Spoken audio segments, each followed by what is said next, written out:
You're now listening to episode 32 of the Real Estate CPA podcast. Your source for all things real estate, accounting, and tax. Here we reveal our secrets that can save you thousands in taxes, streamline your accounting process, and help grow your business. Stay tuned to hear insightful interviews with industry experts, successful real estate investors, and current clients on what strategies they use to grow their business and how they steer clear of Uncle Sam. Hi, everyone. Thanks for tuning in. Brandon Hall and Thomas Castelli here today with Taylor Brugna, a CPA and CFO specialist with our firm, but he's also an investor himself. We're going to discuss how he built a real estate portfolio of over 60 plus units in his 20s, the systems he uses to manage it all, and how he analyzes his portfolio.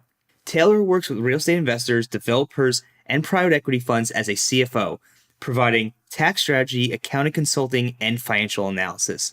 As an investor himself, Taylor believes that perfecting the accounting and tax functions will lead to making good decisions that are crucial for the success of the business. Taylor owns and operates over 60 plus units in the Tampa Bay area and has no plans of slowing down. Before we jump right into today's episode, we want to remind you about our virtual workshops. They are not a webinar, but rather our virtual workshops are a highly interactive experience that puts you in a room with our tax strategists as well as fellow real estate investors. We will discuss a topic for the first 15 to 20 minutes and then open the room up for questions. This is the perfect opportunity to get answers to those real estate tax and accounting questions that you've been dying to ask, while at the same time discovering what other real estate investors are asking. You could sign up for our virtual workshops by visiting therealestatecpa.com/virtual-workshop or by following the link in the show notes below. And without further ado, let's jump right into today's episode. So Taylor, thanks for joining us today. Would you mind giving us a little bit of information about your background, how you got started in real estate? Yeah, of course. So first of all, thanks for having me. I was starting to get jealous being a member of the firm, and then I see all of these cool, interesting podcasts going on, and I was not asked, so appreciate that. So a little bit about myself. I'm a CPA here at the firm, of course. I started investing in real estate during college. I originally had a eBay business that actually I started in high school. I was fortunate that it took off and it started doing well. I sold clothing to customers that were overseas. And as I graduated college and started working full-time at PwC, I realized that the time commitment of kind of running both a full-time job and a business was overwhelming. So I was really looking for a way to generate passive income, and real estate was just a perfect fit for me. I started doing research on certain markets, certain types of investing that I wanted to do, and it really the love of real estate started there. So quick question on that. So when you started the eBay business, is that how you got the seed capital to go into the real estate side of the things? Exactly, yeah. So I was a three-sport athlete for most of my high school career, and then it was senior year, spring semester, and I decided that I didn't want to run track anymore because it was torture at that point. I was close to graduating. I just wanted to have fun, but then I realized also that I needed a job, and it was time to make some money. So instead of getting a regular job, I decided to start buying clothing at a discount at various different outlet centers, and then I would just resell it on eBay. I was fortunate that I found in a market, I guess, that was really popular at the time. So it was really just like Nike, Adidas, any kind of sportswear, things like that, North Face. And it grew to the point where I was traveling all down the East Coast to all different outlet stores and just buying in bulk. So at one point, I would just have a van. I would drive down to say Virginia, North Carolina. I'd fill up the van and just come back up to New York and start taking inventory and selling things. Nice. So when you first got started in real estate, what did you start investing in and why did you choose what you invested in? Sure. So I took the approach at the time. So I was a senior in college, I believe, and I wanted something that was relatively low risk. And so the approach that I took was to invest in condominium units. So I started with a condo unit. It was a 2-bed, 1-bath in Tampa, and it was a particular complex that was still suffering from the recession, and there was a lot of foreclosures. So the asking price on it was only $30,000. So by no means was I an expert at this point in my career. I was still in college, still finishing up my accounting degree, starting to study for the CPA. But I thought that a $30,000 investment was, I was concerned about the return and performance of course, but I really thought that it would be a good experience and a good learning experience for me to kind of get started. So the first 4 properties I bought actually were in this complex. They all were in that 30K range. And actually, about 6 months ago, I just did a 1031 exchange for all 4 of them out, and they doubled in value since. Wow, nice. Okay. So you started off with these condos, and did you move into single family and then multifamily, or did you just go straight into multifamily? Yeah, so it was a very natural progression between, I guess, starting small and then trying to go larger as I went along. So started with condos. I realized that wasn't the particular strategy that I wanted to go with for, although I have seen it work for a ton of different people and a lot of our clients. But I moved from condo units to single family to small multifamily. And then at this point in my career, I'm trying to move on to a little bit larger multifamily. So you've invested across multiple different types of real estate. Which asset class do you like the best? Sure. So they all have their pros and cons, I think. I think if we start with condos, the obvious con is that you're paying a maintenance fee no matter what every month. It's fairly consistent. But I think a pro to that is that you don't have to worry too much about the exterior maintenance, things like that. So you don't run into too many maintenance headaches. However, I think I wanted a little bit more control over how I handle maintenance, and I think that kind of ruled out the condo strategy. I think I think family homes, excuse me, are great as well. But with me being so busy at work, of course, being a full-time CPA, it takes a lot of management to be able to scale a single family operation. So then by process of elimination, really, it led me to small multifamily. So 2 to 4 units is the target these days. Got it. So kind of going for the economy of scale, it looks like. Exactly. Okay. What is the future? What does your future look like right now? What would you say, your goal is for the next 12 months, your goal for the next 5 years, if you had to Sure. guess?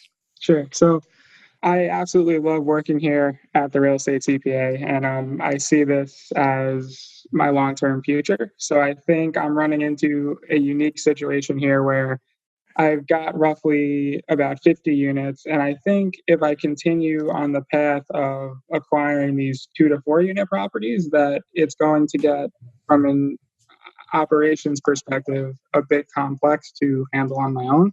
So I think going forward, if I want to invest in more deals, there'll be larger projects that I can maybe take on with a partner.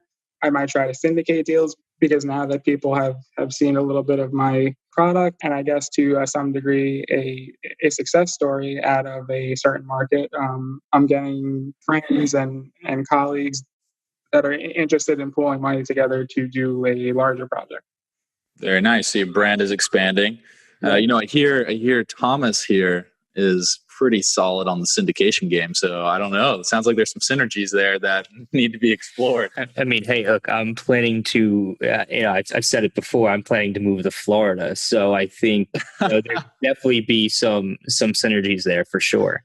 We have a running joke at our firm here that anybody that moves out of New York City and into a tax-free state such as Florida, I will split the tax savings with them.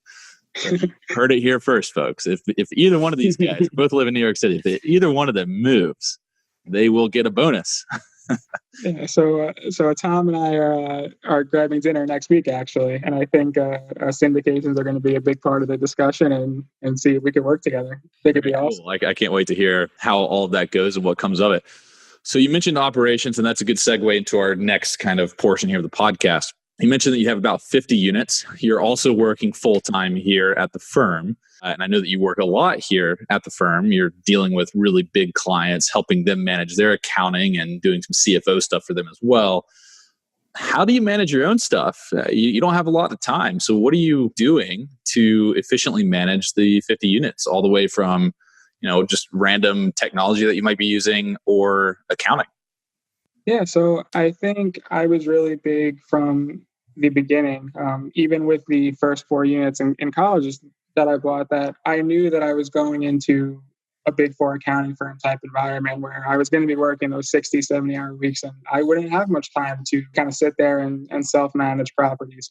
So I really focused on building out a strong team. And for me, I was confident that I had the accounting and tax side down, but I made sure that I found an attorney that I was comfortable with. I made sure I found a broker I was comfortable with. And I made sure I found a property manager that I was comfortable with as well. And to find a team while investing remotely is fairly challenging. The due diligence process can be a bit stressful at times. But once you find a team that works, I think it really comes down to just putting trust in them and then really letting them do their job. On the accounting and tax side, I just have a calendar block once a week to kind of just run through how the business is going. And I make sure that everything is as automated as humanly possible. So I love QuickBooks Online. I love that all of the bank transactions pull automatically. And I use along with my property management software. So I use Buildium, and I love that. So I think those two pieces of technology really help me stay passive in the business. Since you do the CFO side of our business, what are some key performance indicators that you look for on properties you own to kind of give you an idea of how they're performing compared to the other ones? Sure. I think every investor will have a bunch of different, I would call them metrics that we're using to measure performance. For me, I'm financing pretty standard 30% down commercial loans at this point. So I like to look at cash on cash return as one of them. If I'm doing a larger project that's going to have a big cash outlay in the beginning, I'll look at IRR. It really depends on the project and the capital structure that you decide to use. But for me, cash on cash return is probably the easiest way to compare across my portfolio. Well, what if you go in all cash versus debt heavy? Does that affect the numbers that you're looking at there? If you're looking at that cash on cash return, how does that change the buying decision? Oh yeah, of course. So for me, I at this point I kind of have a system down. I've built a relationship with a lender that I'll stick to the 30% down, finance 70% fairly consistently.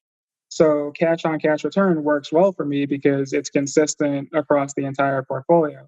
With that being said, if you're paying 100% cash for a property, that particular return is going to drop significantly. And in turn, it may not be the metric that is best for your business. So, of course, a metric like cash on cash, if you're going to be completely leveraged, it's infinite. And then as soon as you go to pay all cash, it'll decrease significantly from there as well. When you've used these metrics in the past, have you had to come to the point yet where you've had to analyze your portfolio and decide which properties to say cut and which ones to keep, or maybe which areas to double down on based on the performance of your various properties? Sure. Yeah. So I'll analyze my portfolio in a few different ways, but one of the ways that I really like to do it is submarket. So I'm pretty much mostly in the Tampa Bay area, but within Tampa Bay, there's Clearwater, there's Largo, there's St. Petersburg, and then there's the actual city of Tampa as well. So I'd like to analyze the portfolio across those four regions. I'd like to compare performance against the type of property. So as I mentioned earlier, I've got quite a varying types of investments from single family homes to 8 unit apartment buildings. So it's always good to be able to compare different sizes as well. So Taylor, obviously you're a CPA and you work here at the Real Estate CPA. Taxes are always a big topic of discussion amongst all of our employees. What are some specific tax strategies that you are utilizing with your own portfolio? Sure. I think for me, and particularly investors in that small multifamily and down range, that de minimis safe harbor is definitely one of my favorites. Can you explain what the de minimis safe harbor is? Absolutely. So pretty much, if you have an expense for $2,500 or less, you can um, expense that in the year that it was incurred, as opposed to having to capitalize it and depreciate it over a period of time. So, for example, if you have a flooring job that costs $2,000, you are able to take it in year one and take all of that savings right away. If you had a $6,000 job, you may have to capitalize it and depreciate it over a certain useful life, depending on the type of flooring that it is. Exactly. And to elaborate on the de minimis safe harbor, it is a per item on the invoice rule. So if I buy 10 laptops and all 10 laptops together cost $10,000, but each separate laptop is $1,000 each, I can deduct all of the laptops, even though the total invoice amount is $10,000, because each item on the invoice is less than $2,500, as you said. But there is an anti-abuse rule, and I just want to make people aware of that. If you were to buy a new HVAC, for instance, and the HVAC costs $5,000, well, that does not qualify for the de minimis safe harbor. But what people have asked us in the past is, can I break out the casing, the motor, the tubing that goes into the HVAC? Can I break all of those out on the invoice and get them all below $2,500 each? And the answer is no, because all of those components are feeding into the one major unit of property, which is the HVAC system. So in most cases, it is per item on the invoice, unless all of those components on the invoice are feeding into that major unit of property there. So just something to be aware of there. But good stuff. Anything else that you're using on the tax side? Sure. So I'll go into two things. The first thing is kind of an indirect tax strategy, so to speak, in the sense that it's keeping clean books. So I don't necessarily think that it's a tax strategy that can of course save you money right away, but by keeping clean books on a consistent basis, you're able to constantly review your tax situation month over month, or week over week, even depending on how your business, how it's growing and what it looks like. I think I've been able to make certain decisions because I've kept books current and up to date on a weekly basis. Where a lot of our clients, when they first join, they don't really look at their books very often, and it might be a once every 6 month process or once a year process for some people. I think the tax strategy and the accuracy of your financials go hand in hand. So then something else I'll just throw out there is something that I love doing, is that if a property is substantially complete, I like to advertise it for rent as soon as possible. So I can start deducting some of those minor repair expenses as opposed to having to capitalize them. So, Brandon, I don't know if you want to elaborate a bit more on that, or if you want me to. No, you did a great job, and that sounds good. And I know that you, especially of all people here in the firm, are really big on making sure that people have clean books and are operating their accounting function effectively. So, yeah, very, very good to hear. Taylor, how much of a role do you think your accounting background plays in your understanding of being able to keep clean books? And would you do your books yourself if you didn't have an accounting background? So I think I can do my books fairly efficiently. And at some point, I think it'll still make sense to outsource it. But at the current size of my portfolio, I can bang it out in a couple hours, no problem. That being said, if I didn't have the accounting background, I would be making sure that I had a team member in place that could help me kind of make these decisions and make sure that these books are reconciled on a regular basis. Because I'm very big on focusing on the tasks that are high value tasks for me, and it's really finding good deals is how a rental real estate business makes the most money. But because I have the accounting skill set, it's fairly efficient for me to do it myself. But if I didn't have that, I would want to spend more time on these high value tasks, like networking with other people in the business, finding good deals, things like that. Yeah, it's highest and best use of your time, right? And Exactly. if highest and best use of your time is doing your own books because you are an accountant by trade and you can do it much more efficiently and accurately than anybody else, then that's the highest and best use. At a certain point, you might be trying to raise money. And then at that point, the question is that the highest and best use of your time to be doing the books and worrying about the books? Or do you just outsource it and focus on the things that are going to grow the business significantly? Yeah, I love that. That's definitely something to be considering there. You mentioned QuickBooks Online.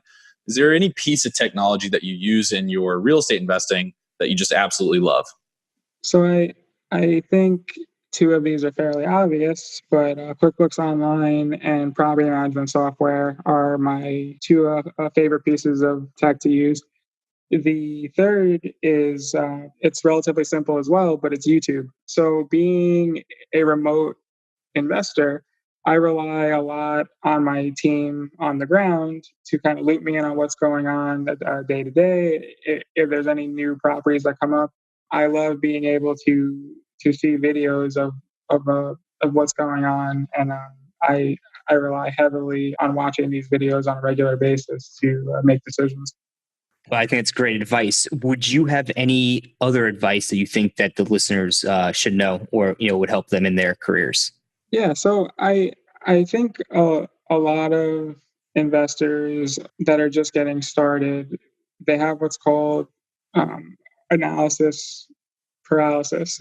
Tough to say, right? Tongue twister. But I'm so thankful that my senior year of college, I was really motivated to kind of just jump in and give this thing a shot. Like I said earlier in the podcast, I was by no means an expert at that point in time. I had a lot of learning to do. And I think sometimes you can only analyze a deal so much. And trust me, being a CPA and working in our CFO services line, I'm about as analytical and data driven as they come. But I also think at some point you need to pull the trigger and just start learning. 100% agree with what you just said there. I feel like I had the same issues when I first got started, analysis paralysis. So that's definitely great advice, and go out there and take action. Taylor, we appreciate you coming on today to the podcast, and look forward to working with you on that syndication in the future. Thanks again. Thanks for having me, guys. I appreciate it. Thanks for listening to today's show. If you enjoyed the show, please find us on iTunes and leave us a review. You can also email us at contact@therealestatecpa.com with any feedback or topic suggestions. We are always taking on new clients, and with the new tax laws in play, you really don't want to navigate this alone. Let us help you save money on taxes and with your accounting and CFO needs. To become a client, navigate to our client page at therealestatecpa.com and fill out a web form with as much detail about your situation as possible. Thanks so much for listening. Have a great rest of your week.